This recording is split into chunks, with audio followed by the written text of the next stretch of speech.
Good morning students. अब हम बात करते हैं हमारा नेक्स्ट टॉपिक हाइपर कॉन्जुगेशन।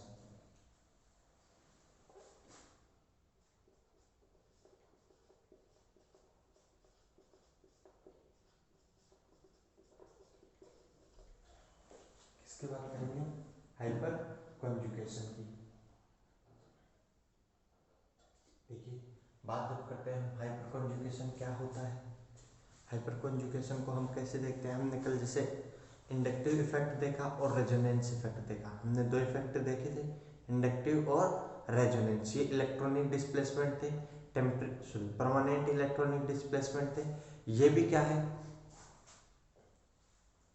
इसको भी हम क्या कहते हैं,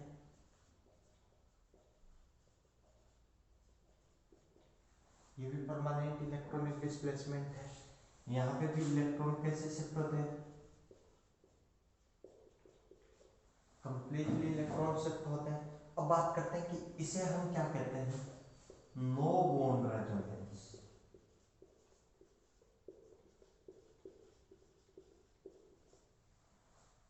इसको हम क्या कहते हैं, नो बॉन्ड रेजोनेंस। मतलब कि रेजोनेंस तो होता है लेकिन वहां क्या है, नो बॉन्ड रेजोनेंस क्यों कहते हैं, अभी इस चीज को हम देखते हैं। इसके बाद में ये बात करते हैं कि यहाँ जो इलेक्ट्रॉन का डिस्प्लेसमेंट होता है वो किसके थ्रू होता है, या तो वो sigma bond and p orbital के थ्रू हो, या फिर वो किसके थ्रू होता है, सिग्मा बॉन्ड एंड पाई।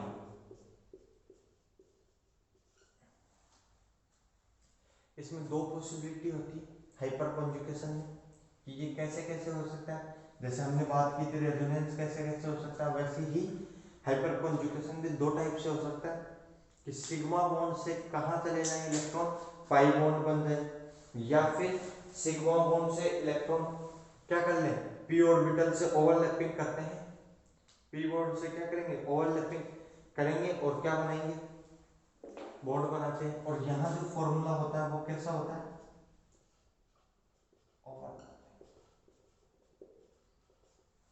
यहाँ जो इलेक्ट्रॉन ट्रांसफर होते हैं वो किस कारण होते हैं, ओवरलैपिंग के कारण ट्रांसफर होते हैं। अब बात करते हैं sigma bond and p orbital की। जब हम बात करेंगे तो ये चीज हम देखते हैं किसमें, कार्बो कैटायन में। और जब हम बात करेंगे किसकी, sigma bond and P कार्बो cation और फ्री रेडिकल।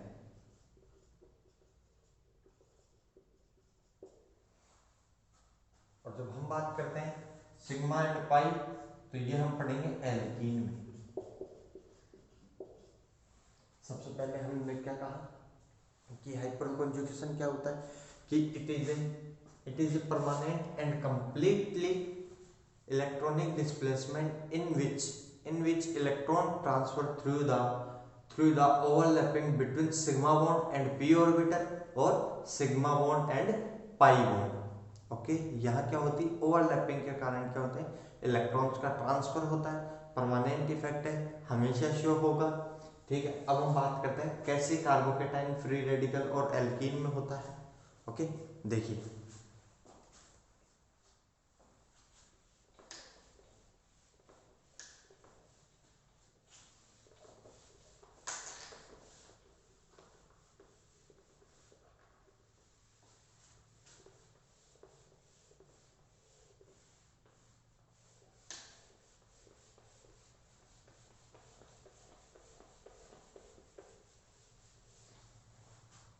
देखिए हम बात करते हैं एक कार्बोकेटाइन लेता हूँ CH3। अब बात करते हैं कि इस कार्बोकेटाइन को, ये कार्बन और इस कार्बन से अटैच कार्बन को हम क्या कहते हैं, अल्फा कार्बन। क्या कहेंगे, अल्फा कार्बन। और अल्फा कार्बन पर प्रेजेंट हाइड्रोजन को हम क्या कहते हैं, अल्फा हाइड्रोजन। और जो रेजोनेंस में भाग लेती है वो कौन भाग लेंगे, alpha hydrogen. Sorry, hyper conjugation में जो भाग लेते हैं वो कौन पार्टिसिपेट करते हैं, alpha hydrogen are participate in hyperconjugation process. Hyperconjugation में कौन प्रोसेस, हाइपर कॉन्जुगेशन में भाग कौन लेंगे, alpha carbon, sorry alpha hydrogen. और अल्फा हाइड्रोजन होते क्या है, हाँ भाई, hydrogen that are present at alpha carbon, alpha carbon पर प्रेजेंट। और अल्फा कार्बन क्या कहेंगे, क्या कि carbon that is attached by carbocation या positive carbon is called alpha carbon. और अल्फा कार्बन पे अटैच हाइड्रोजन को हम क्या कहते हैं, अल्फा हाइड्रोजन। अब बात करते हैं कि मैं बनाता हूँ, ये देखिए, ये लेता हूँ carbon, hydrogen, hydrogen, hydrogen, carbon, hydrogen, hydrogen, hydrogen और पॉजिटिव चार्ज। इस कार्बन का हाइब्रिडाइजेशन क्या है, संकरण, sp2। और पढ़ लेंगे कि कार्बोकेटाइन का संकरण क्या होता है, sp2 होता है। अब मैं बात करता हूं कि दो p ऑर्बिटल तो यहाँ काम में आ गई, तीन sp2 संकरित कक्षक है, तो तीन sp2 संकरित कक्षक में कितने p कक्षक काम में आ गए, दो। लेकिन कार्बन का एक p कक्षक और बच रहा है, क्या बच रहा है, एक p कक्षक और बच रहा है, और वो कैसा है, असंकरित। तो मैं क्या कहूंगा कि यहां से दो इलेक्ट्रॉन कहां शिफ्ट हो, इस बॉन्ड पे शिफ्ट हो, मतलब ये किसको देते हैं, p ऑर्बिटल को। और इन दोनों के बीच में क्या होती है, ओवरलैपिंग, कि सिग्मा बॉन्ड और p ऑर्बिटल के बीच में क्या होती है, ओवरलैपिंग होती है। और क्या बनाते हैं, देखिए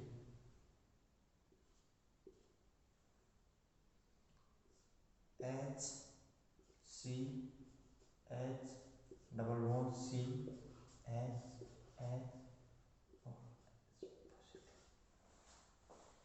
हाँ, क्या बना कि कार्बोकेटाइन से इन्होंने किसका फॉर्मेशन किया, एल्कीन का फॉर्मेशन किया।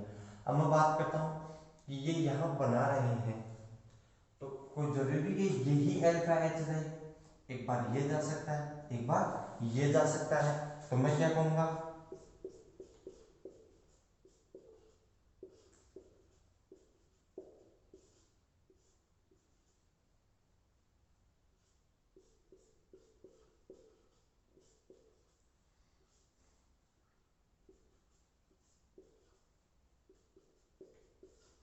हमने क्या कहा कि जितने अल्फा एच है, क्या जितने अल्फा एच है उतनी ज्यादा स्ट्रक्चर है हाइपर कॉन्जुगेटेड स्ट्रक्चर। इसका मतलब ध्यान से समझना कि जितने ज्यादा अल्फा एच होंगे, क्या होंगे, जितने ज्यादा अल्फा एच होंगे उतनी ही स्टेबिलिटी इंक्रीज होती है। इस चीज को थोड़ा ध्यान से समझना कि अल्फा एच के नंबर बढ़ेंगे तो हमारी क्या होगी, स्टेबिलिटी इंक्रीज होती है। Alpha H increases stability,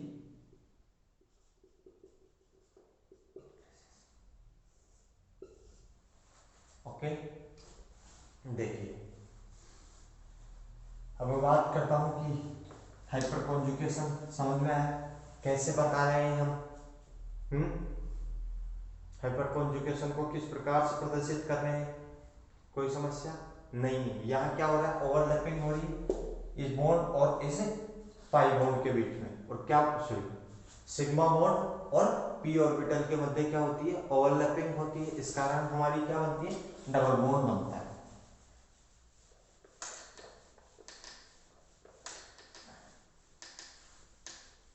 alpha H क्या होते हैं, कार्बोकेटाइन में हमें अल्फा एच काउंट करने आने चाहिए।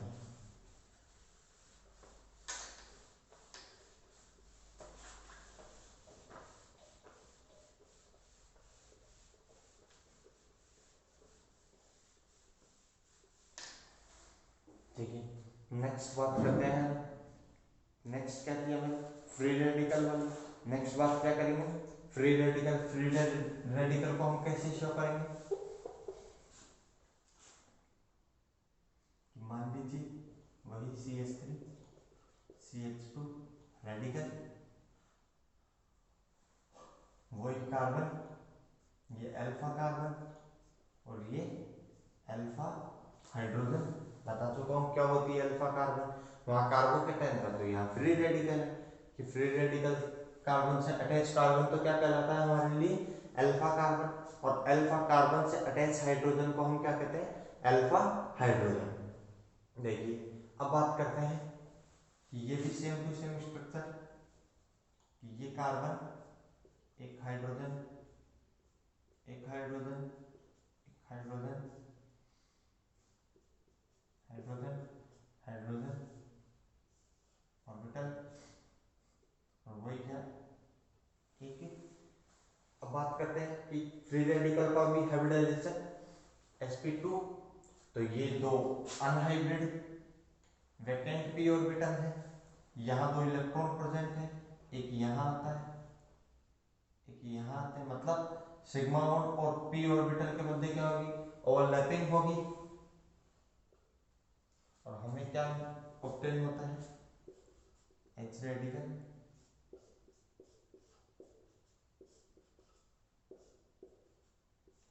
इसमें भी हम वही तीन पॉसिबिलिटी कि ये गया, ये भी जा सकता है और ये भी जा सकता है।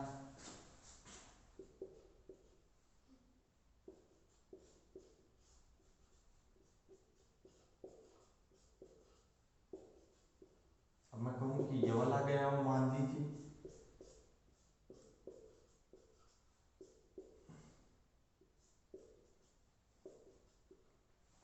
तो यहाँ पे भी क्या है कि as well as alpha H increases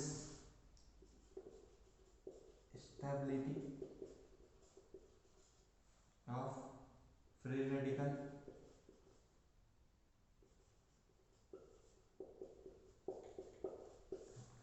हम क्या कहेंगे कि अल्फा हाइड्रोजनों की संख्या बढ़ने के साथ, अल्फा हाइड्रोजनों की संख्या बढ़ने के साथ कार्बन फ्री रेडिकल की क्या होती है स्टेबिलिटी बढ़ती है, कार्बन फ्री रेडिकल की क्या होती है स्टेबिलिटी बढ़ती है।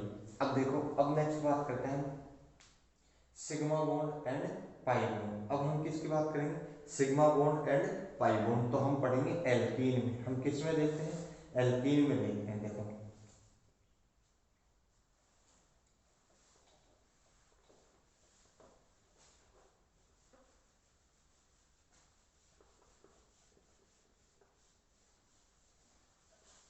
एल्कीन में भी अल्फा एक्स कैलकुलेट करने आते हैं हमको, कि डबल बॉन्डेड कार्बन से अटैच कार्बन को हम क्या कहते हैं अल्फा कार्बन, और अल्फा कार्बन से अटैच हाइड्रोजन हमारे क्या कहते हैं अल्फा हाइड्रोजन। ध्यान रखेंगे हम इस चीज को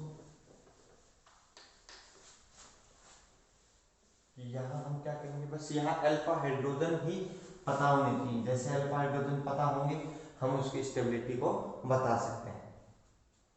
देखिए CH3 CH डबल बॉन्ड, ये दोनों क्या है double bonded carbon, double bonded carbon से अटैच कार्बन अल्फा कार्बन, और अल्फा कार्बन से attach carbon hydrogen alpha hydrogen कहलाती है। हमें सेम टू सेम कंसेप्ट है, वहां रेडिकल हुआ करता था या कार्बोकेटाइन हुआ करता था, यहाँ हम क्या कहेंगे कि डबल बॉन्डेड कार्बन से अटैच कार्बन अल्फा कार्बन, और अल्फा कार्बन पे अटैच हाइड्रोजन क्या कहलाती है अल्फा हाइड्रोजन कहलाती है। देखो हम अब यहाँ कैसे बनाएंगे कार्बन H H और H CH3 C,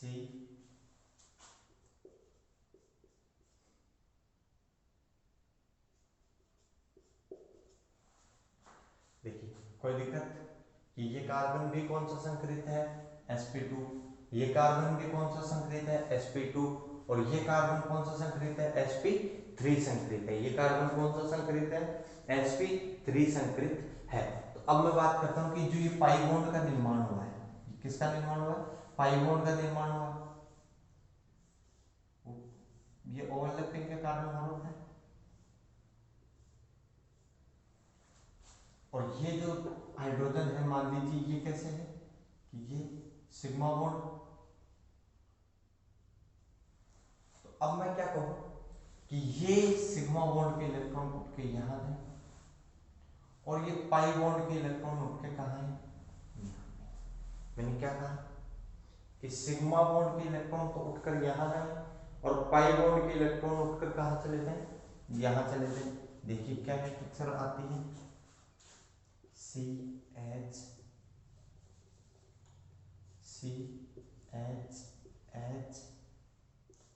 double bond CH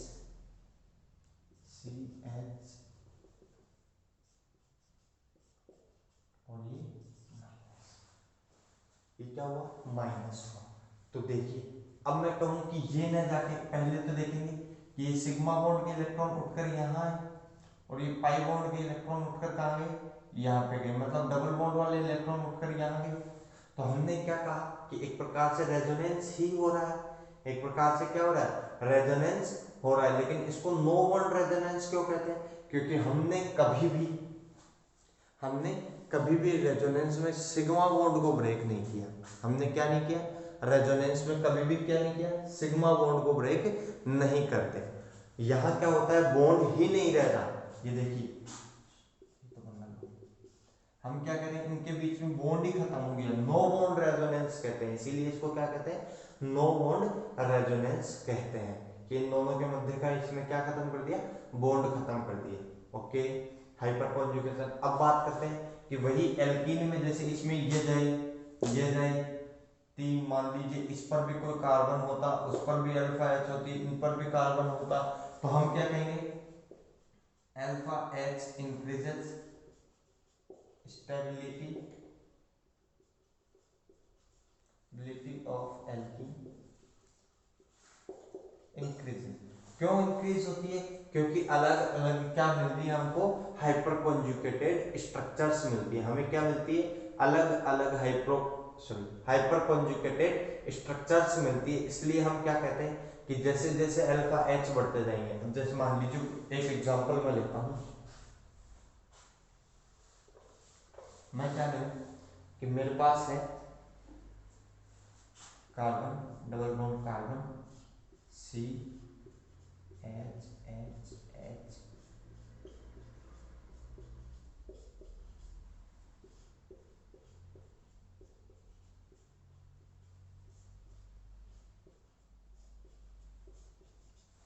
हमने क्या कहा कि मैं ये लेता हूं, तो अब क्या होगा, देखो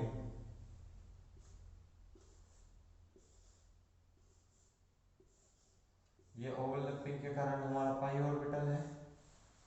अब मैं क्या बात करता हूं कि एक बार ये उठ के यहाँ आए, ये उठ के यहाँ जाए, फिर ये कितनी अल्फा एच, 3 3 6 9, कितनी अल्फा एच हो गई, अल्फा एच बराबर 12। अल्फा एच कितनी है टोटल हमारे पास, 12। तो क्या हो रहा है कि 12 बार मतलब नो बॉन्ड रेजोनेंस हो रहा है, मतलब 12 अलग अलग स्ट्रक्चर्स आ रही। तो इसलिए इस एल्कीन को हम क्या कहते हैं कि सबसे ज्यादा स्टेबल एल्कीन है। क्यों है, क्योंकि यहाँ क्या हो रहा है, अल्फा एच के नंबर क्या होते हैं, सबसे ज्यादा होते हैं। ओके, तो हम स्टेबिलिटी देख सकते हैं हाइपर कॉन्जुगेशन से कि हम कैसे स्टेबिलिटी देखा करते हैं। अब देखिए दो बात और करते हैं कि एक तो प्लस एच और एक माइनस एच की हाइपर कॉन्जुगेशन भी क्या होंगी, दो टाइप के होंगे। हाइपर कॉन्जुगेशन भी क्या होंगे, दो टाइप के होते हैं, एक प्लस हाइपर कॉन्जुगेशन और एक माइनस हाइपर कॉन्जुगेशन। कि प्लस हाइपर कॉन्जुगेशन तो क्या करते हैं, हमने देखा कि ये क्या करते हैं, इलेक्ट्रॉन देते हैं, क्या कर रहे हैं, इलेक्ट्रॉन दे रहे हैं। और जब हम माइनस हाइपर कॉन्जुगेशन की बात करते हैं तो वो क्या करते हैं, इलेक्ट्रॉन लेते हैं। वो क्या करेंगे, हमारे से इलेक्ट्रॉन लेंगे।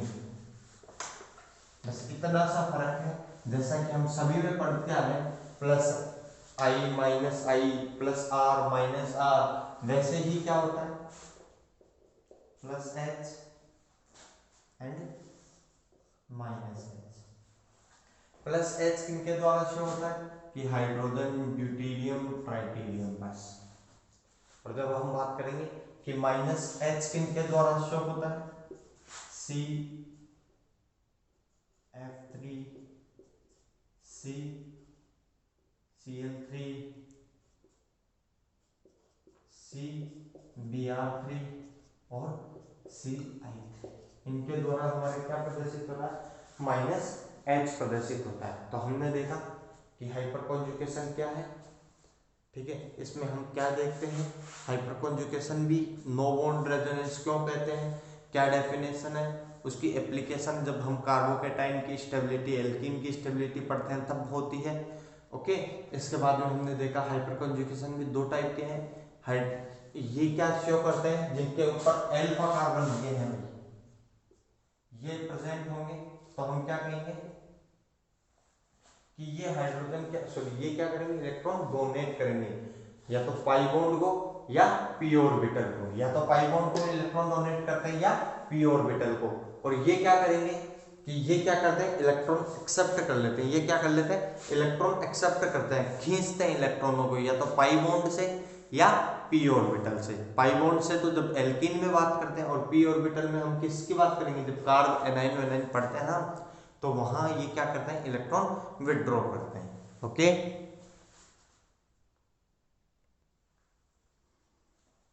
देखिए हमारे तीनों परमानेंट इफेक्ट हो गए। इसके बाद में हम बात करते हैं हमारा जो फोर्थ टेम्परेरी इफेक्ट था, उसमें मैंने लिखा था इलेक्ट्रोमैग्नेटिक इफेक्ट। मैंने क्या लिखा था, इलेक्ट्रोमैग्नेटिक इफेक्ट। अब देखिए इलेक्ट्रोमैग्नेटिक इफेक्ट की जब हम बात करते हैं तो इसको मैंने क्यों टेम्परेरी इफेक्ट कहा था, इसको हमने क्यों परमानेंट न कहते टेम्परेरी इफेक्ट कहा। देखिए अब हम क्या बात करते हैं next,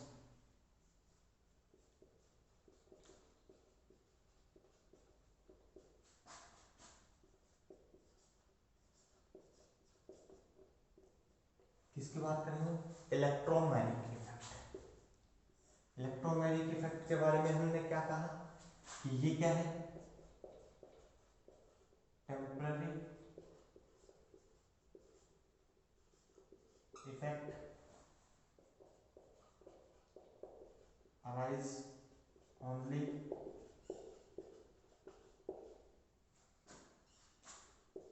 in presence of reagent। दो बातें हैं, पहली बात क्या कि ये टेम्परेरी इफेक्ट होता है, और दूसरी बात क्या कि ये केवल किसकी प्रेजेंस में अराइज होगा, रिएजेंट की प्रेजेंस में। अब बात करते हैं कि ये दो टाइप से हो सकता है, ये दो टाइप से होगा। जैसे मान लीजिए एक तो प्लस इलेक्ट्रोमैग्नेटिक इफेक्ट और एक माइनस इलेक्ट्रोमैग्नेटिक इफेक्ट। क्या होगा, प्लस इलेक्ट्रोमैग्नेटिक इफेक्ट और एक माइनस इलेक्ट्रोमैग्नेटिक इफेक्ट। जैसे मान लीजिए एक कंपाउंड है, इस पर कोई क्या अटैक करता है, मान लीजिए न्यूक्लियोफाइल अटैक कर रहा है, कोई भी रिएजेंट अटैक करे। अब मैं क्या कहूंगा कि ये रिएजेंट नहीं है, तो ये यहाँ पे पाई बॉन्ड के इलेक्ट्रॉन कहीं नहीं रहेंगे। जैसे ही ये रिएजेंट आया तो मान लीजिए इलेक्ट्रॉन कहाँ शिफ्ट हुए, इस साइड शिफ्ट हुए। हमने क्या कहा कि मैंने क्या कहा कि इलेक्ट्रॉन्स कहाँ शिफ्ट हुए, बी की ओर। तो यहाँ कोई भी मान लीजिए इलेक्ट्रोफाइल आएगा, वो कहाँ अटैक करेगा, बी। कहाँ अटैक होगा, पहला अटैक बी पे होगा। तो मैंने क्या कहा कि जिधर इलेक्ट्रॉन्स का शिफ्ट उधर ही इलेक्ट्रोफाइल का अटैक। तो इसको हम क्या कहते हैं, प्लस ई इफेक्ट। और जैसे ये रिएजेंट नहीं है तो ये वापस क्या हो जाएंगे, इलेक्ट्रॉन्स का शिफ्ट नहीं होगा, मतलब ए डबल बॉन्ड पी। अब मैं बात करता हूँ कि ऐसे माइनस ई होता है, मान लीजिए ए डबल बॉन्ड बी है, इलेक्ट्रॉन का शिफ्ट कहाँ होगा, तो जो हमारा अटैक करने वाला अटैकिंग स्पीसीज कहाँ अटैक करेगा, तो इसको हम क्या कहते हैं, माइनस ई इफेक्ट। इसको हम क्या कहेंगे, माइनस ई इफेक्ट कहते हैं।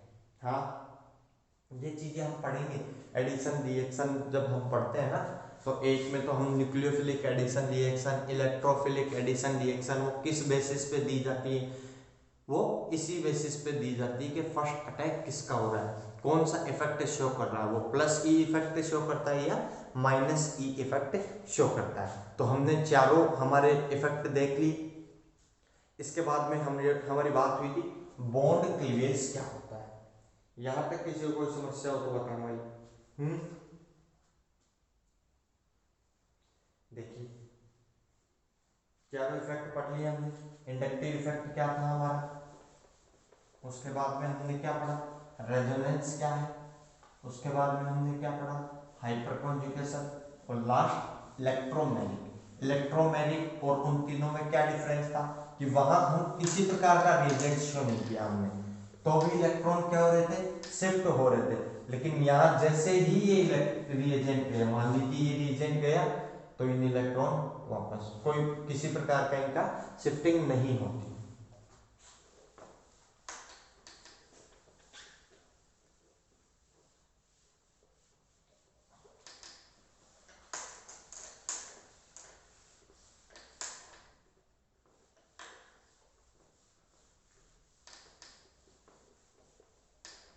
नेक्स्ट हम बात करेंगे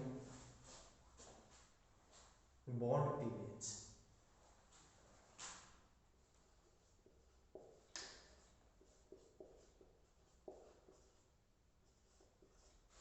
हम किसकी बात करते हैं नेक्स्ट, बॉन्ड क्लीवेज। देखिए बॉन्ड क्लीवेज होता क्या है कि हम क्या कहते हैं कि कोई भी आपका मान लीजिए रिएक्टेंट है वो प्रोडक्ट में कन्वर्ट होगा, तो कुछ बंध तो टूटेंगे, बॉन्ड तो टूटेंगे, तभी तो नए बॉन्ड बनेंगे। तो पुराने बॉन्ड टूट रहे हैं, वही क्या कह रहे हैं, बॉन्ड क्लीवेज। अब बात करते हैं बॉन्ड क्लीवेज भी दो टाइप से होता है।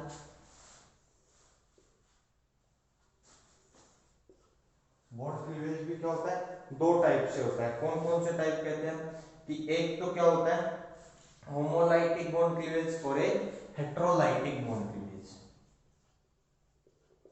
होमोलाइटिक बॉन्ड क्लीवेज और दूसरा कौन सा पढ़ेंगे,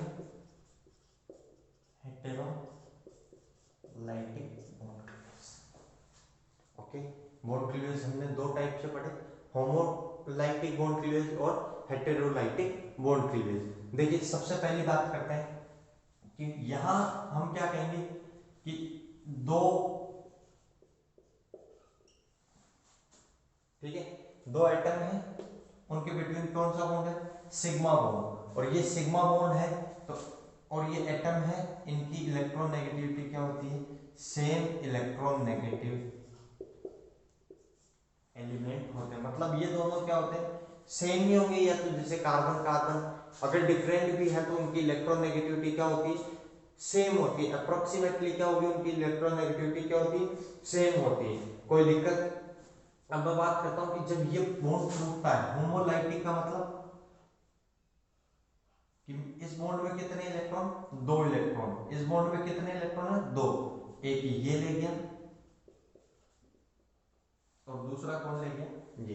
तो हमने क्या कहा कि होमोलाइटिक क्लीवेज से फ्री रेडिकल का फॉर्मेशन होता है। हमने क्या कहा, होमोलाइटिक बॉन्ड क्लीवेज से फ्री रेडिकल का फॉर्मेशन होता है। अब हम क्या कहते हैं कि यहाँ पे फ्री रेडिकल का फॉर्मेशन हुआ, इसके बाद में हम क्या कहते हैं, देखिए नेक्स्ट बात कि ये फ्री रेडिकल क्या होता है, या तो हम क्या करते हैं हाई टेम्परेचर लेते हैं, या तो हम क्या ले लेते हैं, हाई टेम्परेचर ले लेते हैं, या फिर मैं बात करता हूं सनलाइट। किसका यूज होता है, सनलाइट के प्रेजेंस में। हाई टेम्परेचर कोई जरूरी नहीं है, लो पे भी होता है, लेकिन मैं क्या बात करूंगा कि ये किसके प्रेजेंस में, सनलाइट के प्रेजेंस में क्या होता है, फ्री रेडिकल्स में। और इसके बाद में फ्री रेडिकल आपको कैसे देख रहे हैं, पैरामैग्नेटिक, क्योंकि भैया एक एक इन दोनों के पास में क्या है, वैकेंट, सॉरी एक एक क्या है, हाँ एक एक इलेक्ट्रॉन उनके पास कैसा है, अनपेयर्ड इलेक्ट्रॉन है। एक ही इलेक्ट्रॉन है तो एक इलेक्ट्रॉन तो पेयरिंग कहां से होगी, इसलिए हम क्या कहते थे इसको, इसलिए हम क्या कह देते हैं इसको कि ये क्या है, पैरामैग्नेटिक नेचर के होते हैं। इसलिए हम क्या कह देते हैं इसको, ये पैरामैग्नेटिक नेचर के होते हैं। कोई दिक्कत नहीं, ये बता चुका हूं आपको, सनलाइट या फोटोकेमिकल, हाई टेम्परेचर और सन। अब बात करते हैं नेक्स्ट कि heterolytic bond cleavage. Heterolytic bond cleavage में क्या होता है कि ये सिंगल बॉन्ड से अटैच होते हैं दो एटम, या तो इनकी इलेक्ट्रॉन नेगेटिविटी सेम भी हो सकती है और डिफरेंट भी हो सकती है। ध्यान रखना, सेम भी हो सकती है और डिफरेंट भी हो सकती है। जब ये बॉन्ड टूटते हैं, जैसे मान लीजिए तो दो स्पीसीज बनेंगे, ए पॉजिटिव, बी ने दोनों इलेक्ट्रॉन एक्सेप्ट की, बी ने क्या की, दोनों इलेक्ट्रॉन एक्सेप्ट किए, इसलिए बी पे कौन सा चार्ज है, नेगेटिव आया। और ए पे, ए ने क्या किए, दोनों इलेक्ट्रॉन डोनेट किए, इसलिए ए पे कौन सा चार्ज है, पॉजिटिव चार्ज है। तो इससे क्या बनता है, आयंस बनते हैं। क्या बनते हैं, आयंस बनते हैं। कि हेटेरोलाइटिक बॉन्ड क्लीवेज के दौरान क्या बनेंगे हमारे पास, आयंस बनेंगे। हेटेरोलाइटिक बॉन्ड क्लीवेज के दौरान क्या होती है, हमारे पास आयंस बनते हैं, कोई दिक्कत नहीं। अब हम बात करते हैं नेक्स्ट कि ये क्या होता है, कि एक को हम क्या कह देते हैं, कार्बोकैटायन, क्योंकि हम ऑर्गेनिक पढ़ रहे हैं तो हम दोनों किसके बीच में क्लीवेज कराएंगे, कार्बन कार्बन के बीच में। और अगर ये भी नेगेटिव मतलब कार्बन ही है तो इसको हम क्या कहते हैं, कार्ब एनाइन। तो इसको हम क्या कहेंगे, कार्ब एनाइन। जस्ट इसके बाद में पढ़ेंगे हम कार्बोकैटायन क्या होता है, कार्ब एनाइन क्या होता है, फ्री रेडिकल क्या होता है।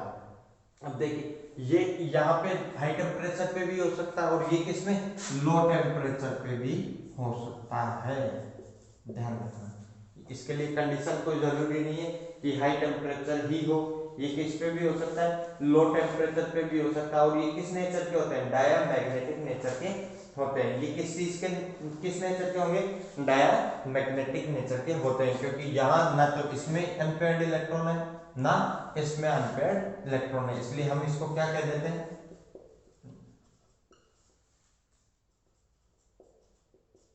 ये किस नेचर के हो गए, डायामैग्नेटिक नेचर के। तो हमने देखा कि बॉन्ड क्लीवेज दो टाइप से हुआ। हमारा बॉन्ड क्लीवेज कितने टाइप से हुआ, दो टाइप से हुआ। पहला टाइप हम बोलते हैं होमोलाइटिक और दूसरा हेटेरोलाइटिक। होमोलाइटिक बॉन्ड क्लीवेज में क्या होता है कि सेम इलेक्ट्रोनेगेटिविटी के एलिमेंट्स के बिटवीन क्या होता है, सनलाइट या फोटोसिंथेसिस कहते हैं हम इसको, कि फोटोलाइसिस, सॉरी फोटोलाइसिस होता है। और क्या होता है कि एक बॉन्ड के दो इलेक्ट्रॉन को कौन ले जाता है, दोनों इलेक्ट्रॉन एक एक बांट, सॉरी एक एक इलेक्ट्रॉन को दोनों एटम ले जाते हैं, या दोनों इलेक्ट्रॉन को क्या बांट लेते हैं, आपस में बांट लेते हैं, एक तुरंत ले ले मैं रख लेता हूं। और किसका निर्माण होता है, किसका सिंथेसिस होता है, फ्री रेडिकल का सिंथेसिस होता है। ये हाई टेम्परेचर पे होते हैं और सनलाइट या फोटोलाइसिस कंडीशन होती है। अब हम बात करते हैं ये किस नेचर के हैं, इनके पास अनपेयर्ड इलेक्ट्रॉन है, इसलिए क्या होते हैं, पैरामैग्नेटिक नेचर के होते हैं। इसके बाद में हम बात करते हैं हेटेरोलाइटिक बॉन्ड क्लीवेज। हेटेरोलाइटिक बॉन्ड क्लीवेज में हम क्या बात करते हैं, हेटेरोलाइटिक बॉन्ड क्लीवेज में हम बात करते हैं कि हमारे बॉन्ड का डिसोसिएशन होता है, एक पे नेगेटिव दूसरे पे पॉजिटिव, जो इलेक्ट्रॉन को एक्सेप्ट करता है। और ये ध्यान रखना, या कंडीशन क्या है कि ये तो सेम है या फिर इलेक्ट्रॉन नेगेटिविटी किसकी ज्यादा है, बी की ज्यादा है। इलेक्ट्रोनेगेटिविटी किसकी ज्यादा है, बी की ज्यादा है, इसलिए इलेक्ट्रॉन क्या हुए यहाँ शिफ्ट हुए हैं बी की ओर। कोई दिक्कत, इसमें जो बनते हैं वो क्या बनते हैं, एक केटाइन बनता है एक एनाइन बनता है। हम केटाइन अगर कार्बन है, अगर क्या है कंडीशन क्या है, दोनों कार्बन है तो एक को हम क्या कहेंगे, कार्बोकेटाइन कहते हैं, और एक को हम क्या कहेंगे, कार्बो एनाइन कहते हैं, कार्ब एनाइन कहते हैं। इस प्रकार हमारा क्या होता है, बॉन्ड क्लीवेज। ओके, तो अब हम नेक्स्ट बात करते हैं इंटरमीडिएट क्या होते हैं। अब हम किसकी बात करेंगे, इंटरमीडिएट, मध्यवर्ती। पढ़ के आए हम ये चीजें, देखो थोड़ी सी और बात करते हैं कि सबसे पहले बात करेंगे हम इंटरमीडिएट होते क्या है। ओके, इसकी डेफिनेशन क्या है या फिर कैसे समझते हैं अपन जनरल वे में, क्या मतलब है इंटरमीडिएट का, कि हम हिंदी में क्या कहते हैं, मध्यवर्ती। हम हिंदी में क्या कहते हैं इनको, मध्यवर्ती। अब देखिए मध्यवर्ती की जब बात करेंगे हम,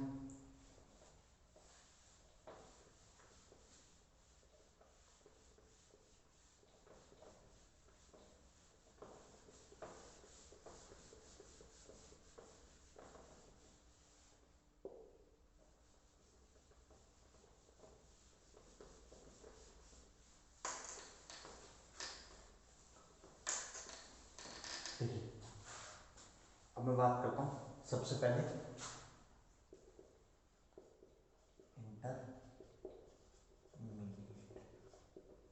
मध्यवर्ती।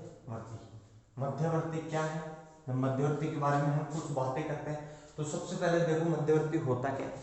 हम इस चीज की बात करेंगे कि जो आपका इंटरमीडिएट है ये ड्यूरिंग द रिएक्शन फॉर्म होता है, मतलब कि रिएक्शन चल रही है उसके बीच में कहीं बनता है, न तो रिएक्टेंट के रूप में रहता है ना प्रोडक्ट के रूप में रहता है, न तो हम रिएक्शन शुरू करते हैं तब उसको डब्बे में से निकाल के डाल दिया ये लीजिए, जैसे आप लिखते हैं ना कि 2 ml H2SO4 लिया, 5 ग्राम वो लिया, उनको मिक्स किया तो ये किया, ठीक है। ये ऐसा इंटरमीडिएट में कुछ नहीं होता। इंटरमीडिएट क्या है कि जब आप मिक्स करते हैं तो रिएक्शन के दौरान ही बनते हैं, ड्यूरिंग द रिएक्शन फॉर्म होते हैं, और ये क्या करते हैं रिएक्शन कंप्लीट हो जाती है, इंटरमीडिएट वहां केवल काम में आते हैं, बीच में ही बनते हैं, और ये ना रिएक्टेंट की साइड होते हैं ना प्रोडक्ट की साइड होते हैं। अब हम बात करते हैं कि इनके बारे में हम कुछ बातें कहते हैं कि ये क्या होते हैं, ड्यूरिंग द रिएक्शन फॉर्म होते हैं, वेरी रिएक्टिव स्पीसीज है।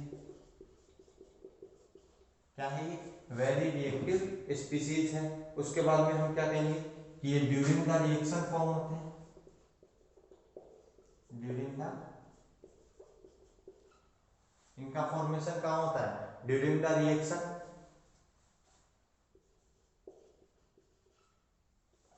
ये रिएक्शन के दौरान क्या होते हैं, फॉर्म होते हैं। दोनों ध्यान रखना कि वेरी रिएक्टिव है, मतलब इनकी एनर्जी क्या होती है,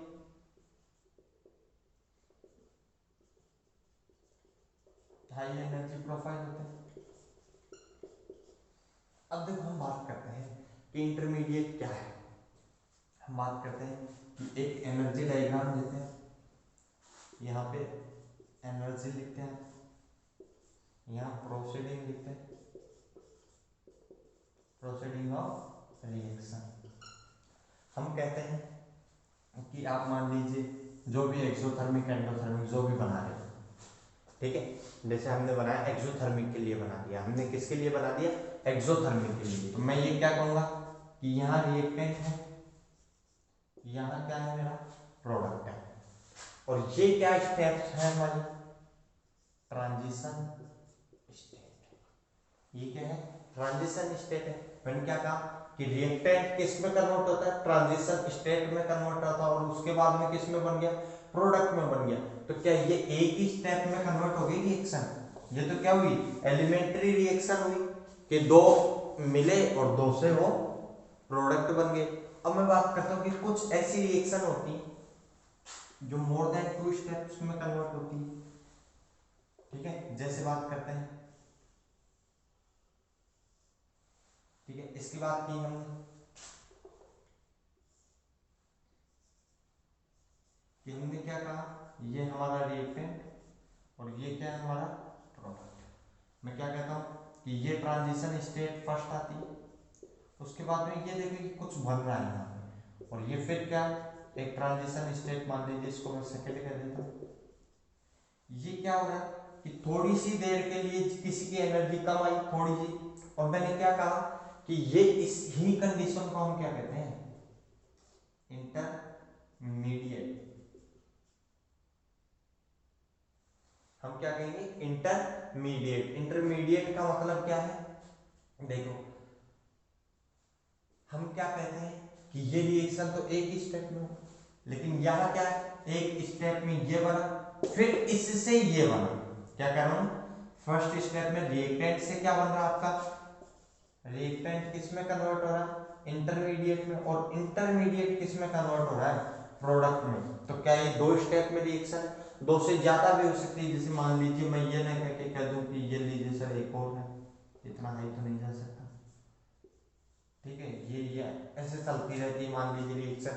तो ये सब क्या बन रहे हैं हमारे, यहाँ पे हमारे क्या प्राप्त हो रहे हैं, हमारे को इंटरमीडिएट प्राप्त होते हैं, मध्यवर्ती बन रहे हैं। हम इसका मतलब क्या कहेंगे कि मध्यवर्ती। और एक चीज ध्यान रखना कि जितनी ट्रांजिशन स्टेट होती है, जितनी क्या होती है, ट्रांजिशन स्टेट होती है, हम क्या कहेंगे कि जैसे यहां 2 ट्रांजिशन स्टेट है,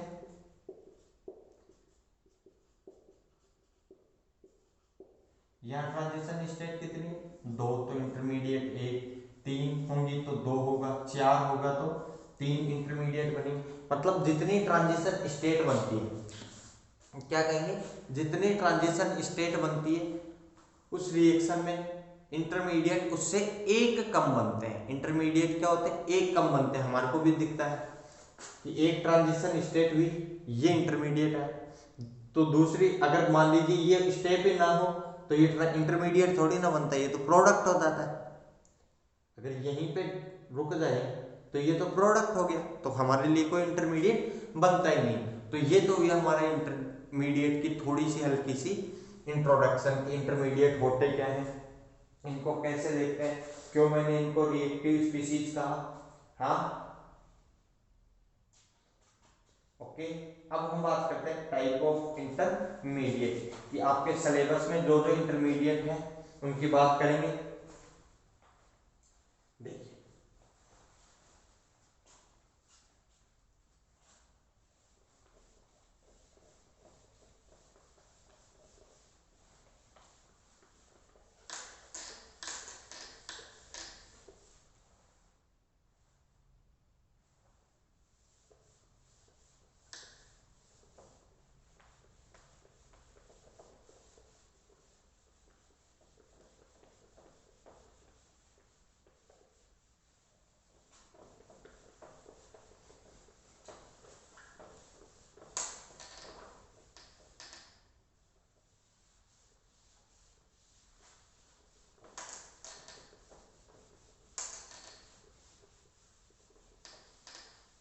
देखिए अब मैं बात करता हूँ कि कार्बोकेटाइन अलग अलग टाइप के हैं।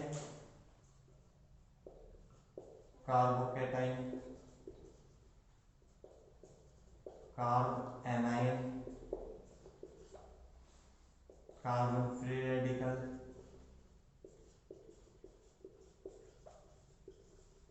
ये तो हमारे मान लीजिए पहले भी पढ़े हुए कि हम क्या कहते हैं, कार्बन के ऊपर पॉजिटिव चार्ज, कार्बन के ऊपर कैटाइन का मतलब कि कार्बोकेटाइन, कार्बन के ऊपर नेगेटिव मतलब कार्बो एनाइन, कार्बन फ्री रेडिकल का मतलब कि कार्बन एटम पे क्या है, एक फ्री इलेक्ट्रॉन है। इसके बाद में हम बात करते हैं कार्बीन, इसके बाद में हम बात करेंगे नाइट्रीन, इसके बाद में हम बात करेंगे नाइट्रीन के बाद में देखिए बेंजाइन, इसके बाद में हम बात करते हैं इलाइड। ये क्या है, इसमें भी इलाइड में दो इलाइड पढ़ेंगे, फास्फोरस इलाइड हो गया हमारा, सल्फर इलाइड हो गया, ठीक है, इनामीन। ये सब चीजें हम किस में पढ़ेंगे, ये सब चीजें हम पढ़ते हैं कि हमारे फ्री रेड सॉरी हमारे क्या है, कौन कौन से इंटरमीडिएट है। ओके हम बात करेंगे, नेक्स्ट बात किसकी करेंगे, कार्बोकेटाइन की। ओके देखिए